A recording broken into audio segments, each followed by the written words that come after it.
we have Mr. Nirmal Budhathoki, Senior Data Scientist at Microsoft, who will be presenting on demystifying data science career paths.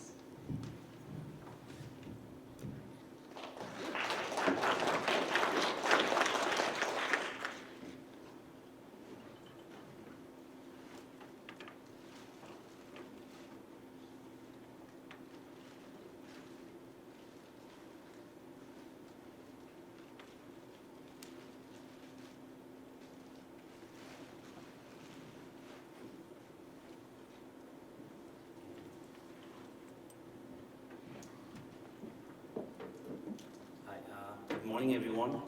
Thank you.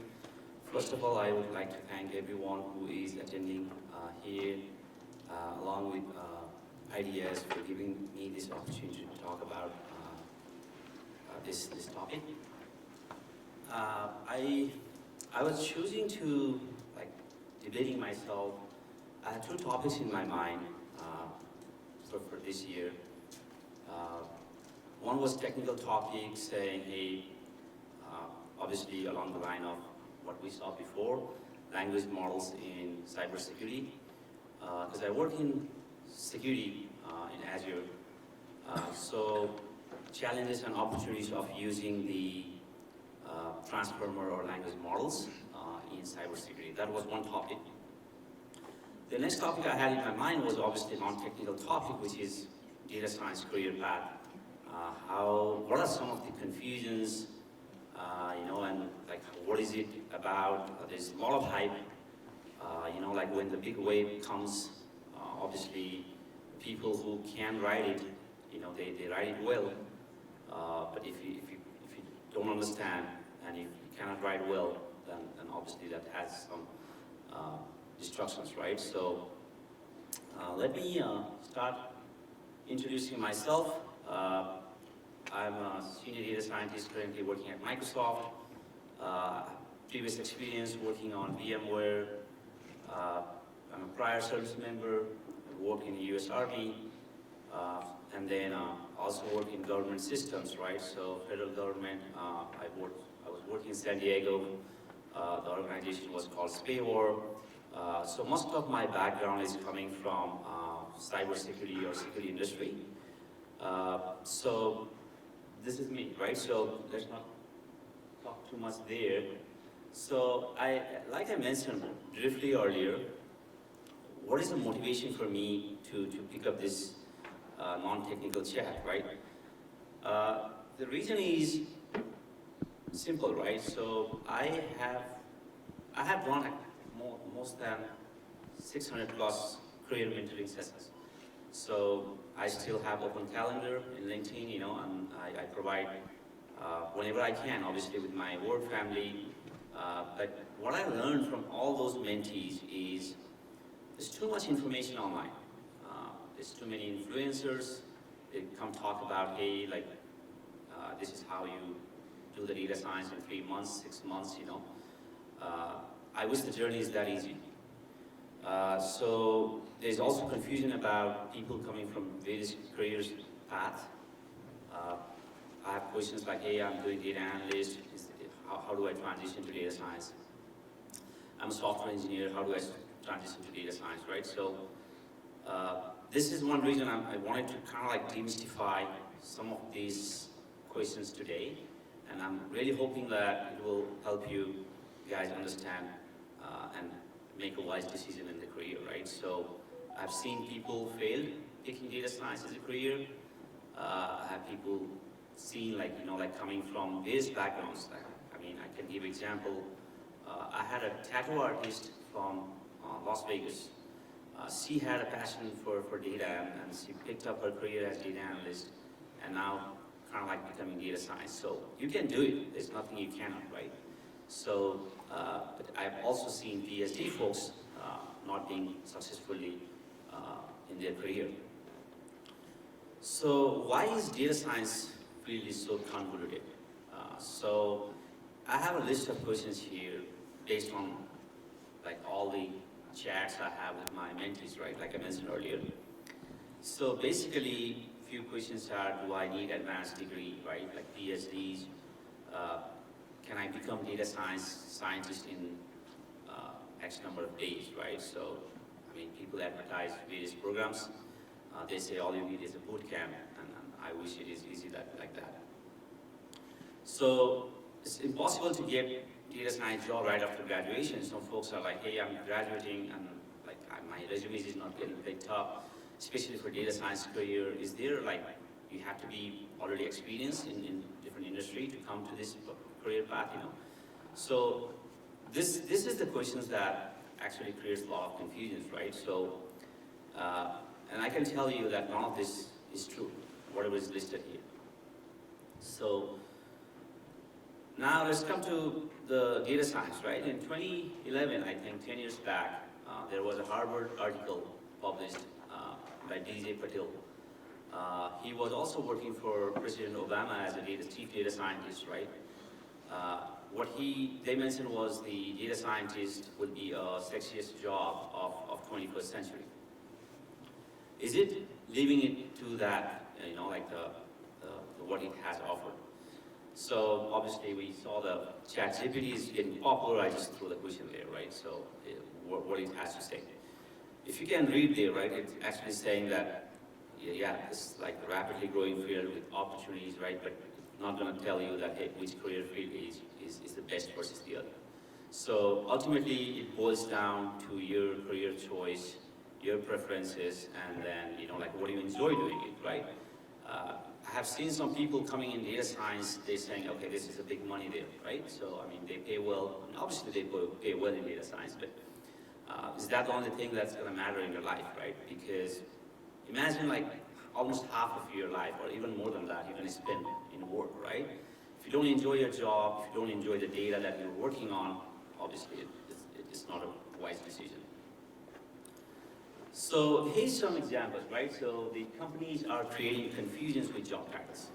So because of this hype, data scientist, you know, being a popular job title, companies want to get as much attraction from the folks, right? The job seekers. They throw job data scientist title for everything.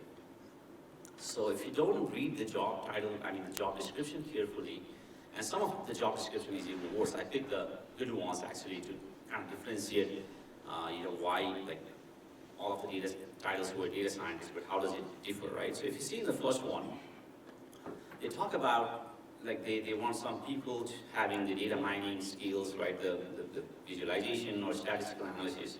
That's a data analyst title. That's not a data science title. So that's why I suggest people that, hey, spend some time to you know, like study at least the read job description and make up your mind before you apply, right? I've seen people took a job and then in a month or two they are like not satisfied. They're like, okay, this is not the actual job I wanted, right? Because in the interviews are all, if you don't ask too many questions, and even doesn't matter how many questions you ask, like things are not super clear until you start your day one, right? The second job title is data engineer. So over there, right? So they are asking about infrastructure building, you know, like some sort of data pipeline building, ETL pipeline.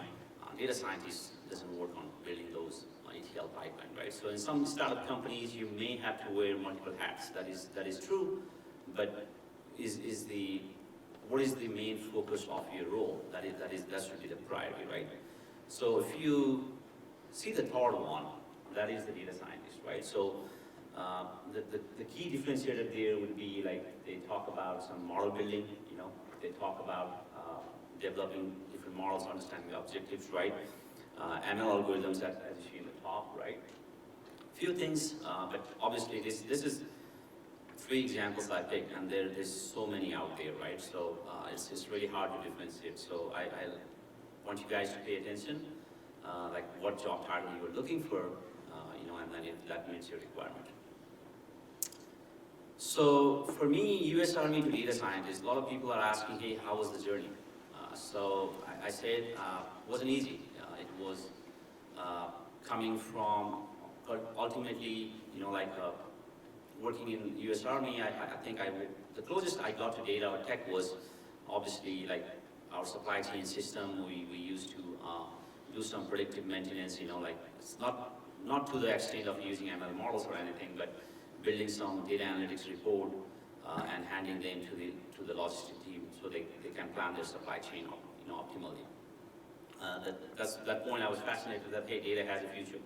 So, and then I started learning myself about some of the data analyst focused skills because I kind of wanted to start my career as a data analyst before at that point, when I was in military, I didn't even know actually the data scientist strong existed. So after my service, I went to do the data analyst, job, like I said, in the government for cybersecurity. And then at that point, I started learning that data analysis, is helping the business leaders making wise decision, right? It's a data-driven decision. So that is why today, I'll probably have a slide later in the talk that, hey, data scientist is not always building models, right? So not always building ML models in a sense, because there's a lot of things that as a data folk or data scientist you can do. So what is data science? I'm not going to spend too much time here, but straight up, what is science, right? So science is systematic approach of learning knowledge, but there has to be testable explanation. That is important, right? So testable explanation is you have to be, there has to be hypothesis established. You have to be able to test, okay, you are trying to predict the price of the house. Why does the square footage matter, right? What are the other features that's going to matter? So you're going to have to establish all those hypotheses when you are hunting for features. If you don't have a good feature build up for your model, ultimately, I think you guys have heard about it, garbage in and garbage out, right? So that actually holds really true when you're building data science models. It's data quality check and cleaning. They say almost 80% of time we spend in there, but it can go more than that, right? And that is why a lot of people is okay, it's just the sexiest job. I'm just cleaning the data day long, day and night, right? So, but eventually, when you build the model, your success of that kind of depends on how much time you spend collecting data, validating data, quality checks, right? Feature engineering, all that stuff. So I always say that ML model is just the last dessert of your meal, right? You cannot ruin it just eating it ahead of time. So if you look in my definition, extracting insights is data mining, right? Testing hypothesis is experimentation, and prediction is machine learning, right? So if you see that actually builds the triangular definition of what data science is. So data science in our daily life, obviously you guys know, we are sitting in the AI conference. I probably don't have to spend much time here. There's so many things that touches our life with the data science. Even whether it's going to rain tomorrow versus not, right? So that is also a simple non-tech example. Let's talk about Lifecycle. So the Crips DM, I think you guys all heard about it. I probably won't spend much time, but it is one of the oldest, the Lifecycle that industry follows. Some of the key things here is everything starts with business understanding, right? You have to understand why we need a data science model to fix something, right? There was a question earlier hey, can we use data science or any platform for human resources, right? So, there could be many use cases, hey, the employee is churning, right? So can I predict this ahead of time? So there's multiple ways to define that problem. It comes from the business, right? So that HR example, if you want to predict whether the employee is going to churn versus not, that is a binary classifier. It's easy, right? But will that be enough? Business may want that, hey, can you give me the employee churn rate within the time window? This group of people is churning in the next 30 days, this group of people is churning in 60 days, the other group in 90 days. The reason business want that may be because they want to take more actions ahead of time for that 30 days people, right? Because if some employees, you predicted that the employee is going to churn, and then their, the features, the rank by the model is hey, they are not satisfied with the job or the compensation or anything. Every employee will have its own feature ranking. So if that's the case, the 30 days group, the bucket has to be kind of active sooner than the 60 days bucket, right? So that is why even for a simple problem, the definition might change the whole thing, like how you can model. And then if you see this, like the beauty is the data sits in the center, right? So like everything that you see kind of driven by data. And there's some bidirectional arrows where you're going to have to do more iterations. It's not like one-way traffic, right? Like data preparation and modeling. Like you try a model, evaluate it, does it meet the requirement? Okay, not, right? Because you go back to more feature engineering or more data preparation. So this is the data science workbook that I created. Based on the CRIPS DM model itself, this is one of the kind of like a popular. You can see the most basic stuff there, right? Like you start with problem statement, data collection, you prepare data, then you start modeling, right?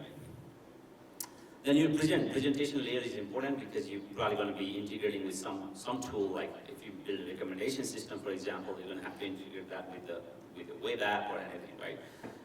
So then you deploy a model, but deployment does it in there, right?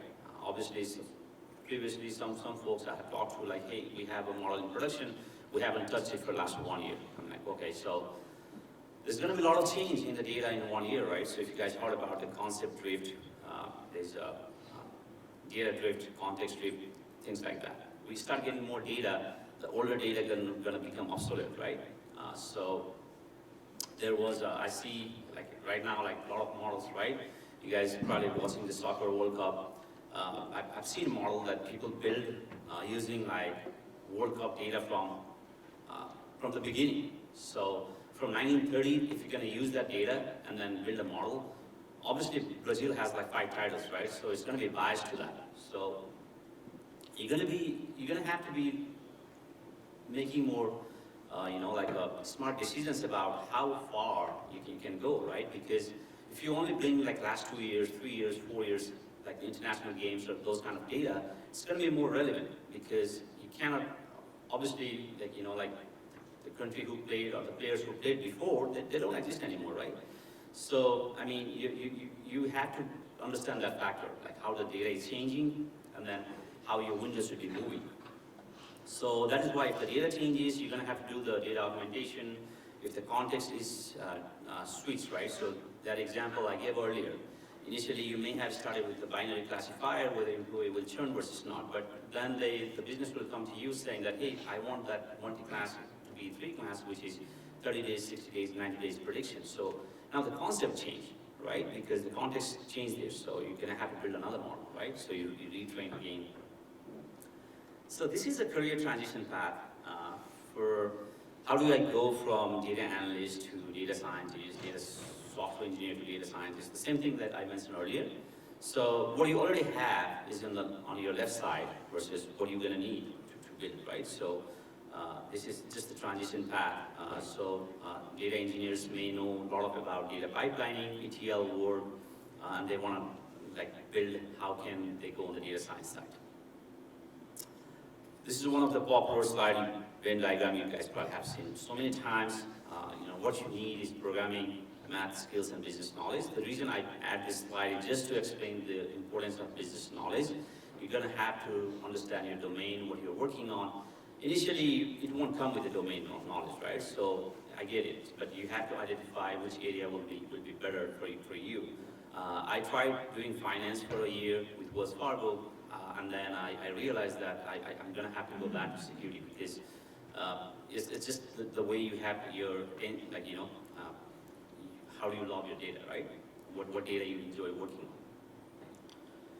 This is another important slide. This talks about how you build your skill set. So the skill sets are like you can see from programming what do I need, right? So I suggest people to go a little bit in depth of, even in the big data, right? Because if we only do, because most of the toy data set we get from Kaggle, anywhere else is very small data set, right? You go on the industry, then you realize that, okay, so the data size is huge. What I studied building model in Pandas is giving up, so I mean, after 10 million rows, it's going to give up. So if you work in the big data industry, then you're going to have to try to learn some Spark, so it's just additional building of your skills, right? So It's not mandatory to begin with, but you're going to have to build your skill upon to compete, right? One thing on the data science is the continuous learning, right? I always tell people that data science is a moving target. When you stay stagnant, you're left out, right? So you're going to just have to learn skills and build upon it. Here's the one question I get, like, do I need a college degree? Like, do I have to have a college degree on the data science or some advanced, like a statistics or maths, So I built a flowchart just to explain that, hey, I mean, how do you make at least a little bit better decision? So this is just a decision tree that might meet your requirements, saying, hey, I don't have anything, I kind of wanted to fresh start, but I have time, I can spend another 2 years in the school. So I mean, get a graduate degree, it's organized way of learning, and useful. I myself went to school to do data science degree, and I found it valuable. But do I need it? That's mandatory? No, right? So that's the thing.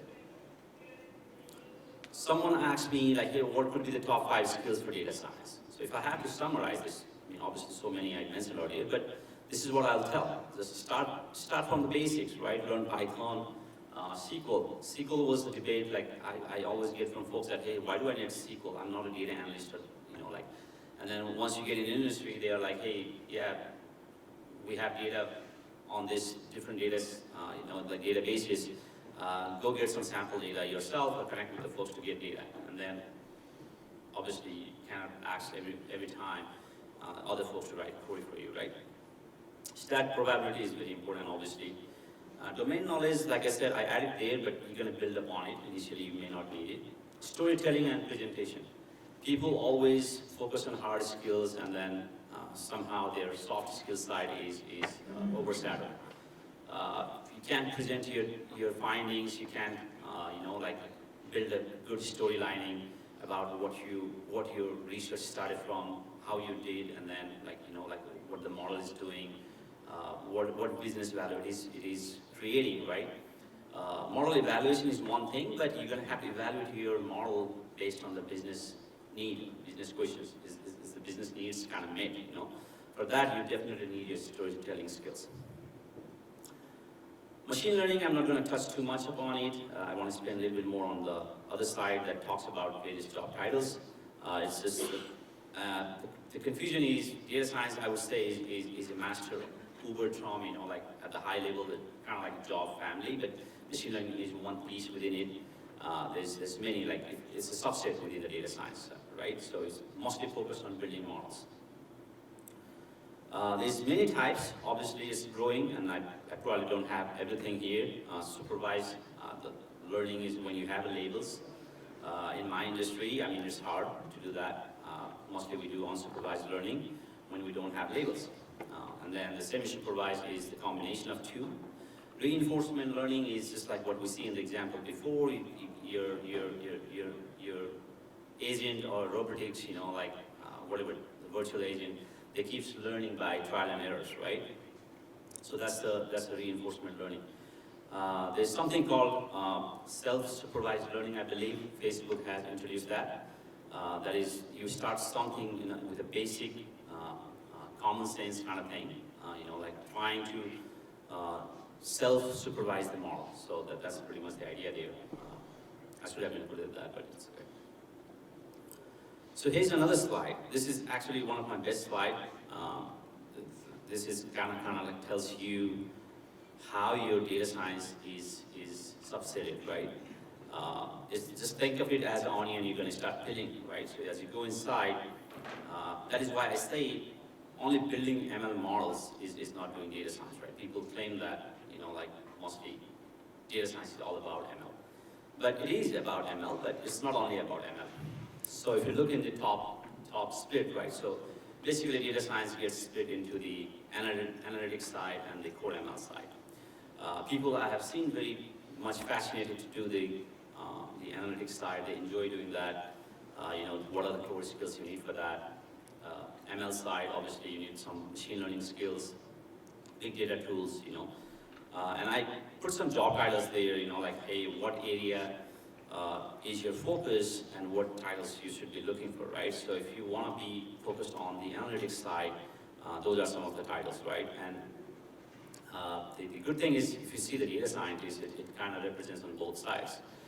So that is why sometimes there's confusion, right? So if you want to become product data scientist, right, kind of like attached to business side, then it's more towards the analytics side. Companies like Facebook, Google, Google's data scientist title is actually rebranded.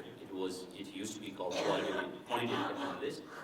And then you're going to have to ask questions with the recruiters that, hey, is this mostly working with the product team?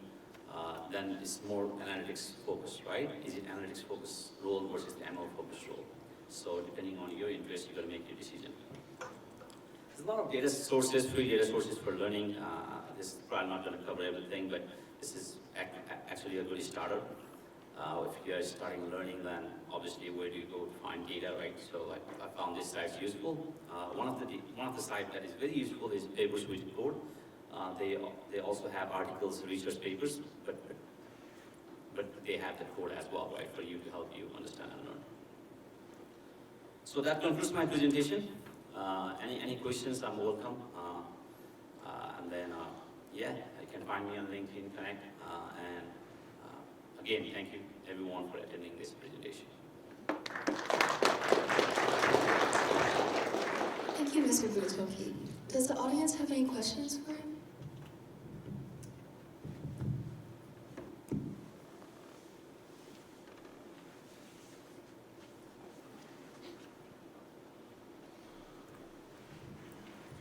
Yes, I graduated from Pepperdine Business School, and I'm kind of curious, like, what kind of some tips for students that just graduated and able to looking for jobs. What are some tips for finding jobs? Some better suggestions if you can give. Yeah, so you are graduating? Already graduated or you are? Okay. Yeah, congratulations on that. So obviously the tips will be, I will focus on maybe like resume, you know, that's first checkpoint usually. I've done free resume reviews. If you find me on LinkedIn, I can help you set up some time to go over your resume. I've seen people not, you know, like fine-tuning their resume to the job they're looking for. So first you need to figure out that part. I tell folks to at least have 3 domains of interest, right? So if you want to get in data science, like I said, domain is important, right? You're going to enjoy versus not. Initially, you may not know. That's why I'm telling at least 3.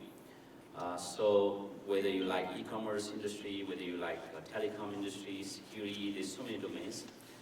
Once you have the domains of interest, then you go what companies are there doing data science in that domain. I've seen people doing it backwards. They're like, okay, I want to have a company's preference list, and may not meet their domain requirement, right? So that is why it's important doing that. Then resume, obviously. Then kind of like go through, if you are focused on ML side or the analytics side, define that as well, right? You have to make sure you're going to prepare accordingly, right? If you are on the analytics side, you want to focus more on the visualization, SQL. Those are the questions that's going to come in interviews. If you go on the ML side, they're going to ask more technical in ML, you know, algorithm-based questions. So you're going to have to decide that vertical that I mentioned earlier, and then, yeah, those are a few things. Yeah, because I did graduate at Pepperdine's Master of Science in BA, Business Analytics. Business analytics, so I think you will be more aligned to the analytics side. You can start your career as look for companies that do advertise data scientist role, but mostly to the product side or the business side, you know, and then prepare accordingly. So for you, in that case, obviously, depending on what course content you guys have covered, I will probably suggest SQL, Python, one data visualization, Tableau, Power BI, doesn't matter. Technology, I think, tool doesn't matter as long as you understand the functionality and how to do it. So those are 3 skill sets. They usually come across the interviews and all. So.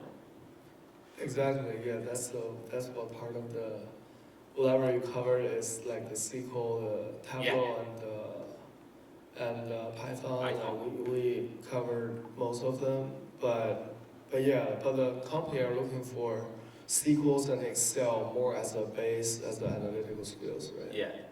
So base analytical skills, I think you also want to focus a little bit on the forecasting, regressions, some of the basic modeling, right? So I mean, even if you are in the analytics side, you're gonna have to work sometimes, right? Solving some case studies like that, right? So also focus on the understanding the analytical framework. Like they will probably put you in the hypothetical situation in interviews saying that, hey, okay, so one example would be the Facebook user newsfeed has gone down for the last 1 week. How do you analyze it? So that's a very open-ended question, right? So what they want to test you is how you approach the problem. So if you are on the analytics side, your approach will be, not gonna give random ideas, right? Anyone can bring the random ideas to the table, but is it organized way? Are you following some sort of framework, right? So first thing you do is the diagnostic things, right? Is it just happening once? Is it the data error, So you got to rule out everything. So they're gonna see your root cause analysis, like how do you do the RCA, those kind of mindset, right? So those things will be tested for analysts. So yeah, just prepare for that and work on kind of like case study based questions. Okay, great. Thank you very much. No worries. I think I will connect you on the link. Oh yeah, connect with me, and then I'm happy to schedule some time. Thank you very much. Yeah. Any more question or? Yeah, you can just speak louder. So actually we know like especially a lot of MLE and also scientists, we thought it requires PhD degree, because today we're talking about master's degree. But how we can make sure what level the data science actually require PhD level like background, or some other scientists doesn't need a PhD. That's also some common scientists, job seekers gonna ask this question. Thank you. Was the question regarding like how do you decide? What the scientists require PhD degree? Oh, okay, yeah. So if you want to go into the research side, right? So in Microsoft, we have 3 different titles for data scientists, right? So everything is data and applied scientists, but under there we have 3 subcategories. One is the research scientist, which is probably focusing on like going through the papers, like identify their novice use cases, right? Like what are their findings, right? So they're going to improve on their product, right? So Microsoft Defender is one of the security products that a lot of the research scientists are work there, because they're coming up with the ideas how to improve the product.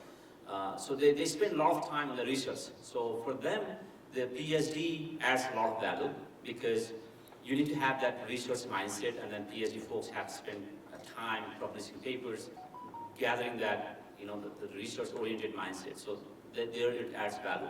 If you look, most of the job titles for research scientists, they also have kind of like a PhD as a requirement. Then there's applied scientists. Applied scientists is obviously also called as ML engineers. The applied scientists not only build the models, but they also work with the engineering team to put that model in production. After they put the model in production, they also spend some time to monitor the continuous feedback. That the feedback I was mentioning in that flowchart, it has to come back, right? Whether it is functioning properly, that continuous monitoring of your model. Today, I think it's also referred as ML ops, right? If you have heard about ML ops, so ML engineers or applied scientists has to know those things. Then there's data scientists. Data scientist is mostly the kind of like a sweet spot, they would say, right, between the analytics and ML. So they do build the models, but usually if you're lucky to get in the big companies like Microsoft, they usually have other supporting team to put their model in production, right? They have engineering team to do that. So data scientist's job is more scoped to do the building the model, at least to that point, right? But in startup or any companies, you may have to do, like I said earlier, right, multiple things. For the PhD question, yeah, if you focus on research side, it adds a lot of value. And if you are not focused on the research side, any other side, I think without a degree, your skills will be valuable there. Yeah, no worries. Any more questions? I think we're out of time too, so sorry I went a little bit extra, but good questions. Thank you.